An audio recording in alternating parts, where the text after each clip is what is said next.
I just did not know how bad things were for me, outside of them, physically telling me, if we don't do this, then this is gonna happen. I just did not know fluid could be that bad, or this could be that bad, or that could be that bad. I just kind of like, it's pregnancy, it's pregnancy, it's pregnancy. So, I had my son. I had to pick his funeral home and all that stuff before I left.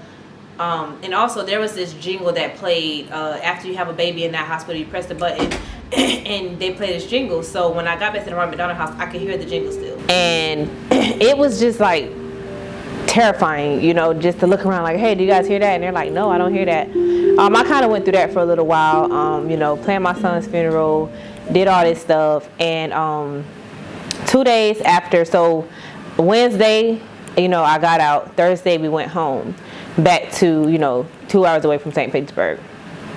And I was just so numb throughout the whole time. Some issues that I had, so pretty much after I had him, I could not feel my butt for a while. My butt was swollen. I could not feel my butt. They told me that, I had a lot of epidural that was sitting in the bottom of my butt, so I couldn't feel it. It was going to take some time. I could not sit on my butt either, because not only was it numb, the parts that were not numb hurt extremely bad. So they told me that I could have possibly like bruised my butt bone. So that was one thing. So now I'm walking with a walker. Also, my uterus had doubled in size. So I had the uterus as like the size of someone that would have had twins. So now my uterus is doubled in size, and now I can't feel my butt, but I can feel my butt, and it's extremely painful. If that wasn't enough, I had to get back 2 hours away back home in the back of my Camaro to the side.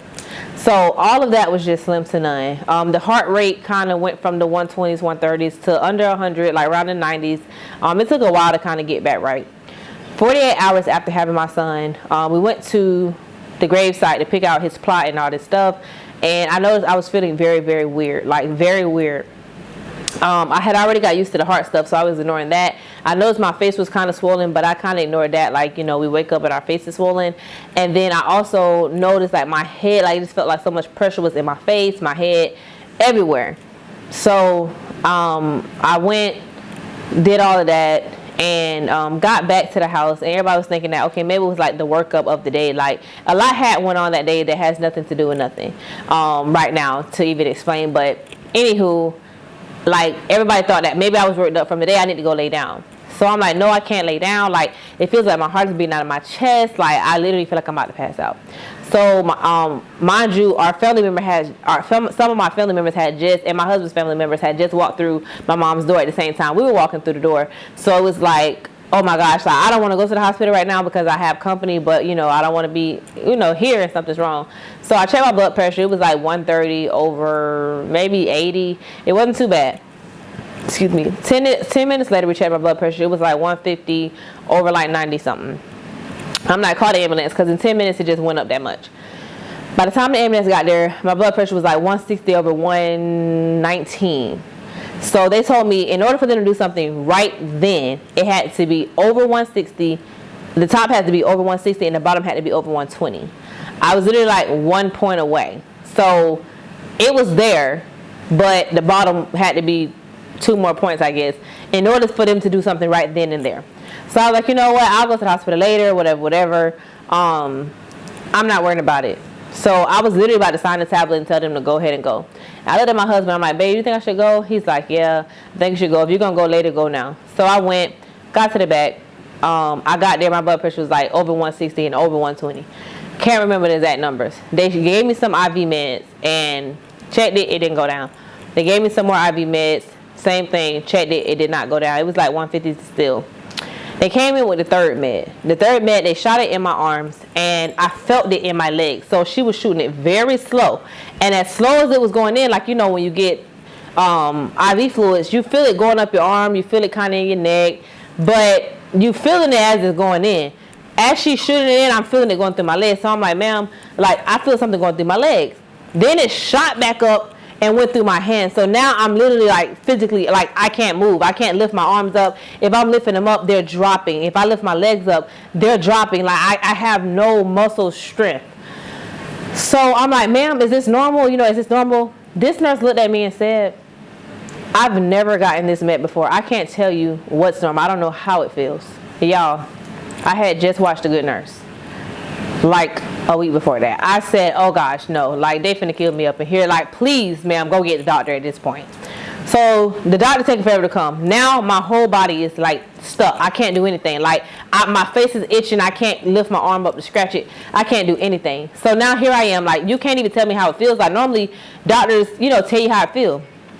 So I'm like, ma'am, I gotta pee. The lady's like, the bathroom is right there. Mind you, the bathroom is in the room with us. So you don't really have to tell me where the bathroom is at, because I physically have my eyes open and can see that it's right there. Like, I can see it, but ma'am, I can't stand up.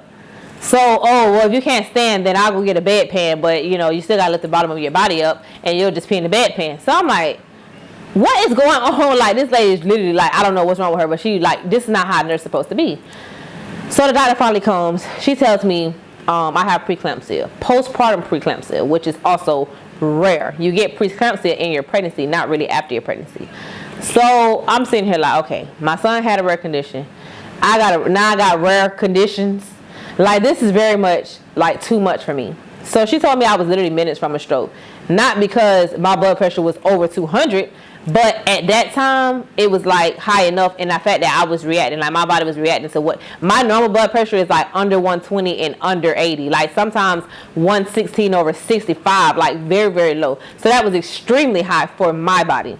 Some people can have stroke, won't have a stroke till they're over 200. Mine literally, I was literally like going out. So I'm like, I was minutes from a stroke, and here go my family, you know, telling me like, oh, go lay down, this and that, third. I would have laid down and woke up dead at this point. So boom, dealing with that, and mind y'all, I just had been able to sit on my butt. Not really, couldn't sit on. I had to kind of be to the side.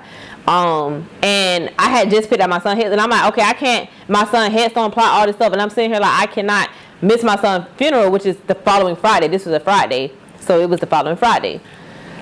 So after a while, I got released. They put me on blood pressure meds. So now I have to check my blood pressure every so often. Now I noticed that the numbness in my butt still was there. Over some weeks that went by, I'm like, okay, I'm still healing. I had lost 30 pounds like the day that I had him, and I was still full of fluid. So I knew that the lady knew what she was talking about when she told me I had a 30-pound stomach. So I had 25 pounds of fluid, a little less, and then he was 5 pounds 12 ounces, literally. So I'm like, okay. So I noticed that numbness was still there, and I noticed that the sensitivity was there. So going through all this stuff, I go back to my appointments that I had canceled, you know, my cardiac appointments. I done got a halter put on, I done got this, I done got that. And it's just like, okay, like I'm doing everything I can. They can't find anything. So mind you, I had COVID during my pregnancy. So like mentally, I was stable during my pregnancy, but not knowing that my mental health is now declining after, because I was so used to being so strong that I didn't realize I was like psyching out. And also like my heart was just doing weird stuff because it was trying to get back in rhythm. So it would literally draw together and pump real, real hard, draw together, then pump real, real hard, like all the time. Like a little bit worse than like a normal palpitation that I was used to having. It was like cringing. So I done got CT scans, all this stuff. They done did echoes, they done did everything they could do. I'm like, all right. Went through that. Go to get to my like 5-week mark. And I came home, like I said, I came home to my physical, because I was living with my mom. I didn't really want to go home right away. And also I could not go upstairs. Like my whole pelvic bone area was so sore. Like I know I had just had a baby, but now it's 4 weeks out and I'm still sore as if the first day. I was on a walker and everything for like the first 4 weeks. I could not do anything. So I couldn't go upstairs. I couldn't do none of that. So I stayed at my mom's house. And I got home about January 1st. December 30th, something like that, because my daughter had to go back to school January 3rd. And I'm like, okay, our house is right by the school. There's no point of like readjusting and all of this. So I got home and my son's room door had been closed. It had been closed the whole time. Like it had been closed. Everybody know to keep it closed. And like I was driving. Like one day. It's my first day finna come outside. I was driving and I noticed that the lights were flickering. Like the lights at the red light were flickering. So I'm like, okay, boom, maybe it's my blinker. So I'm kind of going like this. And I had noticed like all that week, I felt like somebody was like choking me. Like somebody had their arm around my neck. So I'm like, okay, I hope ain't nothing wrong. So they done checked everything. They ain't seen nothing. So at this point, I don't know.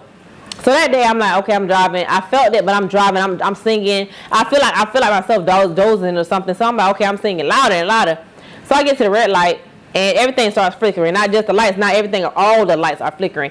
And I get through the light. I'm in my Mustang, so it's one pedal drive. So if you take your foot off the gas, it slows down to a brake.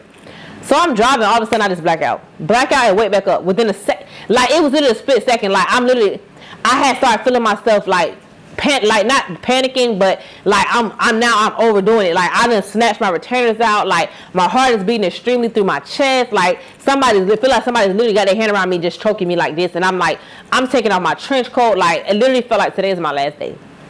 Mind y'all, the last few weeks of my pregnancy felt like every day I woke up like, thank you God for another day. It was different. Like I literally felt like I was going to be out of here any day.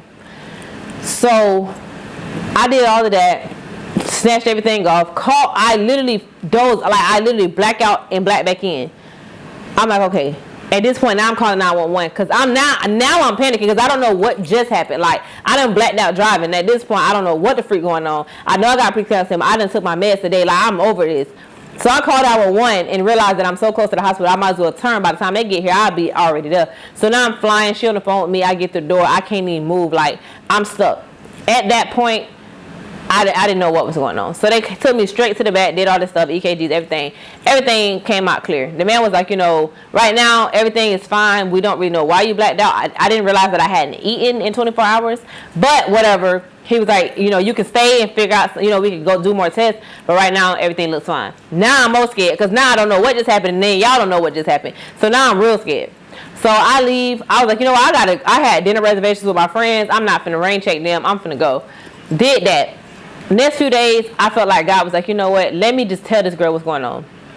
I didn't realize that I had been suppressing so much. Like, I'm grieving. I'm also healing. And this healing is slow. Everything about this healing is slow. I'm sore. I'm hurting. My heart is aching. My body is physically aching. Like, my heart is doing weird stuff. Everything is going on. And I had just been suppressing how I had been feeling so that I could be okay. To the point where I literally just manicked out. Like my body was like so tired that it just pretty much shut down. Literally shut down. I got my senses back and realized that the choking feeling I had been feeling was just my body psychologically reacting to my brain being overstimulated. If you don't know anything about mental health, your brain is a powerful piece of an organ. And when I mean piece of an organ, like piece by piece, like every little neuron that go together.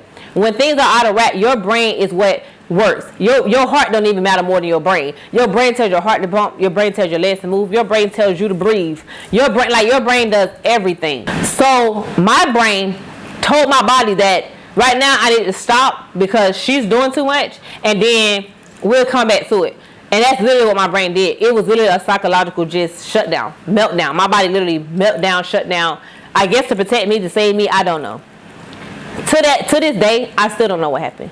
Aside from all the things that did go wrong, me having polyhydramnios, me having hyperemesis through my pregnancy, me losing my son, I literally went through my blood work, seen that I was malnourished my whole pregnancy, didn't realize. Nobody told me. I mean, there's nothing they could do. I couldn't eat anyway.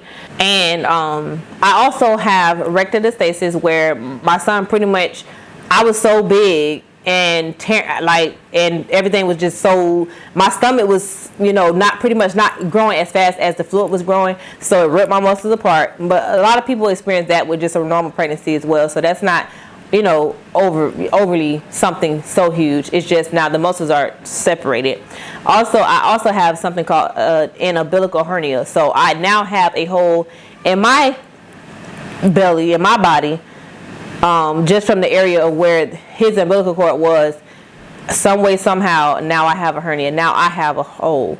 And sometimes I'm like, dang God, like, you took my son just for me to live his life. Like, I just don't know how to feel about it. And I'm like, I don't want surgery. I don't want this. I don't want that. I done been through enough. My body has been through enough. Like, I went to my 6-week appointment. My uterus still have not went down. It's still big. The muscle issues, the hernia. I also came to find out that I have nerve damage from the epidural, which I would totally get the epidural again if I were to ever get pregnant again. It's not that. So it's pretty much the butt area that I can't even tap my butt. Like, can't even thump it, can't touch it, can't tap it. However, like, it's just the surface. The surface is very hypersensitive. I have gained weight back, so I look very much a lot better. I'm actually under my goal weight, which I'm overly excited about. I just now kind of want to contour my body to what I want it to be, because of course with rectal diastasis, like, your stomach is going to protrude out no matter what. The only way to fix it is surgery, and I don't want surgery. I don't really need it. I'll accept my body for what it is as long as I'm healthy. Today I went to a regular PCP appointment and found out that my cholesterol is extremely high. I've had high cholesterol since 16, and I've always kind of like worked out and did what I could do to try to get it low, but it never got low. He pretty much told me that I have a genetic form of high cholesterol, and I will literally have a heart attack soon if I don't get it under control, because it's been out of control for 12 years now, almost 12 years. So that's a whole nother thing. Like, it's just one thing after another. And I'm like, I can't give up. Like, I can't. Also, my vitamin D is very low. He told me it should be over 50, and mine is 18. So it's like now my body is trying to fight back for itself. Like I was telling my husband the other day, like, it feels like, you know, I was on a journey in a boat, and we left the dock, and we got to the middle of the ocean, and I got stuck there. And that's pretty much like where I lost my son at, right there in the middle of the ocean. And I was trying my best to swim back to what I know is safe. Swim back to the dock, because that's my safety. That's what I know. If I can get my normal life back, you know, I was used to this new norm. I had never been on a boat before, but now we're here. We stopped and we got lost here, but I can find my way back home because I know safety. And there's literally no way back home. There's no way back. Like, my body would never be the same. I could get better and better, of course, but it would never be what it was. Now I can't go back to my arc of safety, like my safety place, my safe place, my place of normalcy. There's no more worry back. I can't go back. That was hard for me to accept. Like, I have to literally find a medium where I am. Like, I got left in the middle of the ocean, and now I got to kind of like learn how to build an ark in the middle of the ocean. Like, it's metaphorical, but it's really like my reality. Like, this literally how I feel, and there's no other way for me to describe it. Life after losing a baby and losing a child, period. Like, I can't imagine, you know, like him coming out, being born, and him being taken in. Because I remember, like, I never asked God why he took him, because I feel like God makes no mistakes. He knew something was going to be wrong, even if I didn't. However, it was more so like, why did you wait to take him when you did? And I felt like God had to give me some peace on that. And I felt like God told me, like, if I would have took him when you asked me, you would have hated me. You wouldn't have been, you wasn't ready yet. You were not in the place of faith that you're in now. I was not done with you. You asked me to humble you. I was doing that. You asked me to strengthen your faith. I was doing that. You weren't strong enough yet. You know what I'm saying? You asked me to put you back in position to transform lives. You hadn't even made it to the Ronald McDonald house yet. You were not ready. And then if I would have took him after the fact of you having him and all that, you would have been way more hurt. You would have asked me why I didn't take him before that. So therefore, I took him in a time that you were ready. And I mean, I'm strong enough to say that now. I've had almost 2 months. This is now 2 months later. Almost 2 months later. You know what I'm saying? That, you know, since then. So I look very much stronger now. But now I'm battling the postpartum side. I'm battling the postpartum anxiety, trying not to fight too much against postpartum depression, but kind of going with the flow. Like, I'm still going through. It's not over. But it's the new beginning. And it's like God had to position me. He had to shape me. He had to mold me. He humbled me. He strengthened my faith. He did everything I asked of him. If God told us how he was going to do what he needs to do to answer our prayers, we would stop praying. When they say be careful what you pray for, the meaning of humble is to be brought very low. I'm thinking money. I got brought low to the ground of life. Finances was just the tip of the iceberg. I almost lost my whole entire life behind an experience that was supposed to be so beautiful for me. You know, I just got married. You know what I'm saying? I had my daughter already. She's about to be 5 soon. Like, I just got married. Like, I now have my son. Like, everything's supposed to be everything. But God said, I know the plans for you, says the Lord. He knows the plans that he has for us. Our plans might not be God's plans. And even though we feel like we know what's best for us, and we feel like, oh, why this or why that? What if this and what if that? I have not asked God why not one time. And sometimes I think about what if, but then when I think about what if, it'll be me not trusting God's plan. So I stopped even opening the door to what if. I closed the what if door, because what if would have been. If things were going to be well, they would have been. If he was going to be fine, he would have been. God knew what was best. God knew that all along I was the champion. I was the champion. I was fighting. I was doing this, but I needed the champ within me, literally, to get me to where he was trying to get me to be. I didn't ask God for a baby. I didn't ask God for any of this. It was always, when I'm ready, I have another kid.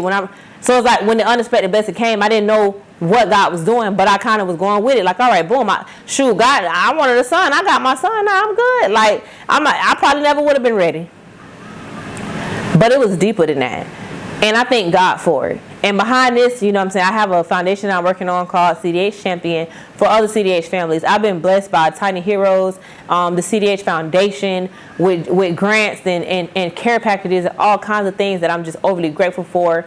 Like, this whole experience has brought me and my family closer together. It has also showed me who's really there for me. It showed me my village, you know, my social media, my platform, my supporters. I don't have fans. I have supporters. I have people that love me for real. And I literally just have been, people have been praying. People have been warfaring for me. People have just been standing in the gap and interceding on my behalf. And now it's time for me to get back to serving purpose. Like, losing my son was an experience that I can never explain. Like, I don't feel like, it came to the point where I done had 2 miscarriages, 2 of them. One of them I was like 4 weeks, 5 days, and then I had my daughter, you know, I got pregnant with my daughter right after. And then in 2020, I had a miscarriage. At the end of the year, I was 10 weeks and the baby never grew past 5 weeks, never heard a heartbeat, anything. Miscarriaging was a little tough for me, but not really. It's not really. It was like, you know, I never heard a heartbeat on neither one of them, so it wasn't as bad of an experience.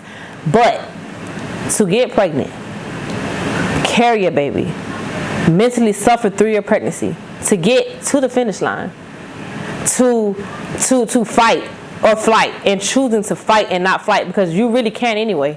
You can, but you morally can't. And to suffer, and then to put another life before yours that you don't even know. That's a different type of love. My son showed me love unconditional. My son showed me love that nobody on earth could have showed me.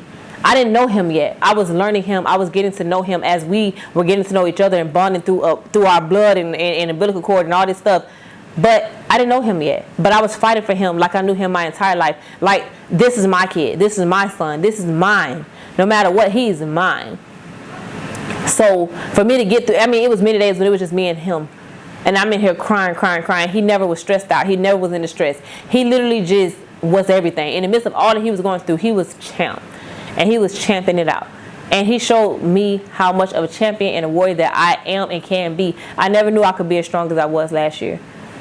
And for that, I'm more than grateful. Like, I needed him way more than he needed me. God knew I needed him. So I'm in a place of gratitude now. I'm grateful for where I am. I'm content. Instead of looking at the things that I want and desire in life, I think about and appreciate more of what I have now.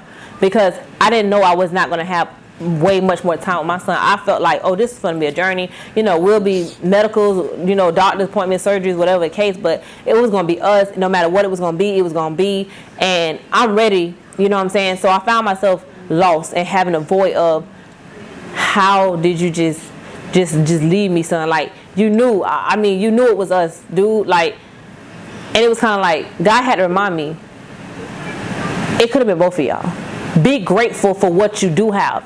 It's not a loss, it's a gain. I have an angel now. I have an angel watching over me. I have an angel that was sent to me for me. And for so many other people. Like, my son has connected people just from our story alone. My son has brought so many people together. Like, so much passion and so much. He brought back the life that I was trying to live. He brought back the purpose that I was trying to give. It's like now I have, yes, I have my daughter, and don't get me wrong, I love my daughter. I love my daughter, like, more than anything in this world. Like, anything I do for my daughter. And she showed me what she needed to show me through life. And I continue to learn more and more every day. But my son showed me something different. And it's like I needed them both. And even though, you know, he's gone now, physically, like, I still have him. Like, I still feel like, you know, he's around, you know, he's happy, he's good. Like, I feel like that dream the night before finding out he was gone, like, was my sense of peace. Like, you know, mama, I'm gone. Like, I don't have to suffer in this earth or this lifetime. Like, I don't have to. It's no surgeries here. It's no doctors here. It's no, you know, cords and tubes down my throat here. There's no pain and suffering here. I am free. And it's like, I'm okay with that. I'm okay with that. Like, I know I look strong, and I know what it looks like. But the strength that you see, that everyone else sees, is the God in me. It's not me alone. It's the God in me, and I'm forever grateful. I wouldn't change my experience for nothing in the world, because I have lives that I need to transform behind my testimony. Other people need to see the glory of God in the midst of misery, the glory of God, and how victorious we can be, even in the midst of us going through. I started recording and taking pictures in the middle of it. So it's all the footage and everything that I was going to put out, after everything, and I'm still gonna put it out. My real life experiences, my real feelings, my raw feelings, aside from what I edited in, I'm still gonna put it out. My maternity shoot, my gender reveal, I did everything. And I got my son to the finish line. And for that and more, I'm grateful. For that and more, I'm thankful. I'm thankful for my family, my friends. CDH Champion Foundation is coming soon. There will be grief journals. I'm going into a whole nother journey that God needs me to go on. And I'm going grief journals. Grants, all kinds of things. I'm going on this journey. My son's life will not be in vain. His condition will not be in vain. I never heard of it a day before my life, before finding out he had it. So there needs to be a lot more people aware of this condition. There's no, I did look up, they did do the genetics and the chromosomal test for my son that I was so scared to know before he was born. And I looked at them after I had him, the day after his funeral, the night of his funeral. And there was nothing wrong with my son. No chromosomal issues, no genetic issues wrong with him. He was fine as far as they could see. So CDH just happened, but there was purpose behind this. God answered my prayers, and I had to go through it. And I didn't like it, and I still don't like it. I'm still going through it. It's not over for me, but I'm in a better place. I'm in a better space, and I'm fine. And when I say I'm okay, it doesn't mean that I'm great all the time. When I say I'm okay, it doesn't mean that I'm not hurting. When I'm out and I'm enjoying myself, it doesn't mean that I don't go back home and cry in the shower, because sometimes it happens like that. But I'm healing, and I'm acknowledging every little bit of my healing process. I'm not just showing y'all all the good and what it looks like to be dressed up and cute, but also what it looks like going through it. So I hope my story inspires somebody else to just continue to push through, even when it seems like everything is going haywire, even when you're about to lose your mind, even when you're literally knocking on death's door. God can literally change things.